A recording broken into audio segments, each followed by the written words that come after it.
કોઈ પણ લોક સાહિત્યકાર છે એની ફરજ લોક જાગૃતિની હોય છે અને કીર્તિદાનભાઈએ જે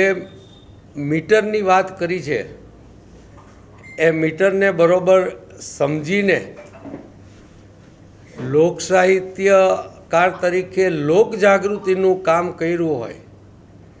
જેમ એક જાહેર જીવનનો વ્યક્તિ હોય, કોઈ પત્રકાર હોય કે આવા લોક સાહિત્યકાર હોય, એમને લોકોને જાગૃત કરવાનું કામ કર્યું હોય એવું સમજી અને કર્યું હોય તો એ આવકાર્ય છે. પરંતુ આવું લોક જાગૃતિનું કામ જેમ ધીરુભાઈએ કહ્યું છે એમ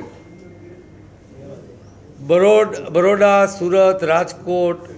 મોરબી જેવા કાંડો બને છે, ખૂબ લોકો ગુજરી જાય છે, ત્યારે આ સાહિત્યકારો ક્યાં જતા રહેતા હોય છે અને અનેક બાબતોએ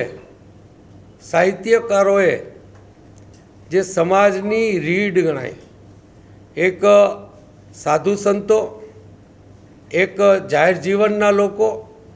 પત્રકારો અને આ સાહિત્યકારો એ જાહેર જીવનની રીઢ ગણાય અને જો એ સરકારને કાકલુદી કરવા માંડે લોકશાહીમાં તો મને લાગે છે કે સમાજની અધોગતિ થાય